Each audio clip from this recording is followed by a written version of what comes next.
الحمدللہ وکفا وسلام علی سید الانبیاء وعلی اصحابہ وآل بیتہ اجمعین۔ نبی صلی اللہ علیہ وسلم کے یہ دنیا سے رخصت کر جانے کے بعد وصال کے بعد خلفائے راشدین کا بابرکت زمانہ شروع ہوا، اور سب سے پہلے خلیفہ راشد حضرت ابوبکر صدیق رضی اللہ تعالی عنہ تھے، جن کا انتخاب تمام مسلمانوں نے باہمی مشورے سے کیا اور ان کے ہاتھ پہ بیعت کی گئی۔ نبی صلی اللہ علیہ وسلم نے اپنی زندگی میں کوئی جانشین مقرر نہیں کیا، لیکن کچھ اشارے ایسے تھے جن سے یہ ظاہر ہو رہا تھا کہ آپ حضرت ابوبکر صدیق کی طرف رجحان رکھتے ہیں۔ جس طرح آپ نے اپنی آخری زندگی میں حضرت ابوبکر صدیق رضی اللہ تعالیٰ عنہ کو اپنے مسلح پہ کھڑا کیا اور امت کی امامت کے لیے مقرر کیا۔ اور بخاری کی ایک حدیث ہے جس میں حضرت عائشہ سے کہا کہ اپنے بھائی اور باپ کو بلاؤ، میں ان کے لیے کچھ لکھ دوں، پھر بعد میں آپ نے کہا رہنے دو،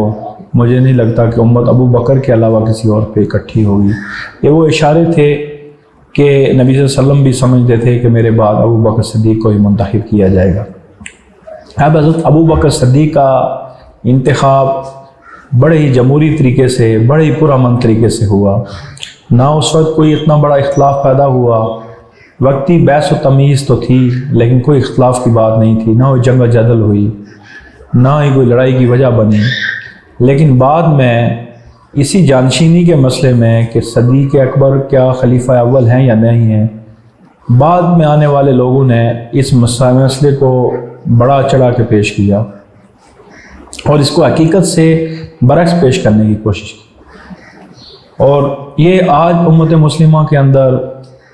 دو مختلف مسالک کے درمیان ایک برننگ ایشو بن چکا ہے، لیکن حقیقت میں یہ کوئی مسئلہ نہیں تھا۔ بخاری کی روایت میں نے پچھلے پروگرام میں بھی بیان کی تھی کہ جب نبی صلی اللہ علیہ وسلم کا وصال ہوتا ہے تو ثقیفہ بنو سعدہ کے اندر کچھ لوگ انصار کے اکٹھے ہوتے ہیں، اور وہاں پہ خلافت کی بحث چل رہی ہوتی ہے کہ خلیفہ کس کو بنایا جائے۔ انصار یہ فیصلہ کرتے ہیں کہ انصار میں سے ہونا چاہیے، اور سعد بن عبادہ کو وہ اپنی طرف سے نامینیٹ کرتے ہیں۔ اب یہاں مہاجرین میں سے حضرت ابوبکر صدیق رضی اللہ تعالیٰ عنہ، حضرت ابو عبیدہ ابن جراح اور حضرت عمر ابن خطاب ثقیفہ میں پہنچ جاتے ہیں۔ اب وہاں پہ بحث و تمیز ہوتی ہے، تلخ باتیں بھی ہوئی ہوں گی، لیکن اس کے بعد سارے لوگ اس بات پہ متفق ہو جاتے ہیں کہ ابو بکر صدیق رضی اللہ تعالیٰ عنہ کو خلیفہ مقرر کر دیا جاتا ہے۔ اب حضرت ابو بکر صدیق کو جب خلیفہ وہاں پہ مقرر کر دیا جاتا ہے ثقیفہ بنو سعدہ کے میں، تو اس کے بعد واپسی ہوتی ہے، اور واپس آ کے نبی صلی اللہ علیہ وسلم کی تجہیز و تفہیم کا اتمام کیا جاتا ہے۔ اب دوسرے دن سیدنا صدیق اکبر رضی اللہ تعالیٰ عنہ تمام اہل و عقد جو مسلمان تھے، مدینے کے مسلمان تھے، جو صحابہ کی بڑی عظیم جماعت موجود تھی، ان کو اکٹھا کرتے ہیں مسجد نبوی میں، اور ان سے مشورہ کرتے ہیں اور ان کو کہتے ہیں کہ وہاں پہ میرے ہاتھ پہ بیعت ہو چکی ہے، لیکن میں بیعت کا کلاوہ آپ لوگوں کے گردنوں سے اتارتا ہوں، آپ لوگ میرے ہاتھ پہ اگر چاہتے ہیں تو بیعت کریں، نہ تو میں خلافت کو چھوڑتا ہوں۔ پھر تمام امت مسلمہ ان کے ہاتھ پہ بیعت کرتی ہے، پھر 3 دن تک وہ یہ اعلان کرتے ہیں۔ اب یہاں پہ کچھ لوگوں نے ایک نان ایشو کو ایشو بنا کے رکھ دیا کہ حضرت علی کو حضرت ابوبکر صدیق کے مقابلے میں لا کے کھڑا کر دیا۔ یہ دونوں فضائل والے صحابی تھے، اور دونوں نبی صلی اللہ علیہ وسلم کے قریبی ساتھیوں میں سے تھے، عشرہ مبشرہ میں سے تھے، اور متقی ترین صحابہ میں سے تھے۔ لیکن اگر ہم حدیث کا مطالعہ کریں گے تو ہمیں کسی جگہ پہ بھی حضرت علی اپنی خلافت کا دعویٰ کرتے ہوئے نظر نہیں آتے۔ دعویٰ اگر کسی نے کیا تو سعد بن عبادہ رضی اللہ تعالیٰ عنہ نے کیا تھا، لیکن حضرت علی المرتضیٰ کو وقتی اختلاف جو تھا، وہ جب ہم حدیث کو پڑھیں گے یا تاریخ کے سچے واقعات کو پڑھیں گے تو وہ وقتی اختلاف صرف یہ تھا کہ مجھ سے مشورہ نہیں کیا گیا۔ اس کے علاوہ سیدنا علی المرتضیٰ رضی اللہ تعالیٰ عنہ نے کبھی بھی یہ دعویٰ نہیں کیا کہ مجھے خلیفہ بنایا جائے، بلکہ آپ اپنی زندگی کے اندر سیدنا صدیق اکبر کے پیچھے نمازیں پڑھتے رہے، آپ اپنی زندگی کے اندر ان کی وزارت قبول کی، مجلس مشاورت میں شامل تھے، آپ ان کے دور میں قاضی کا عہدہ آپ نے قبول کیا، اور مسجد نبوی میں جا کے نمازیں ان کے پیچھے ادا کرتے رہے۔ بلکہ کچھ ایسے واقعات ملتے ہیں کہ کچھ لوگوں نے حضرت علی کو کہا بھی کہ آپ کہا کہ آپ خلافت کی طرف بیعت کروائیں۔ نبی صلی اللہ علیہ وسلم کی وفات سے پہلے حضرت عباس نے حضرت علی سے ذکر کیا کہ ہم نبی صلی اللہ علیہ وسلم سے پوچھ لیتے ہیں، تو حضرت علی نے انکار کر دیا۔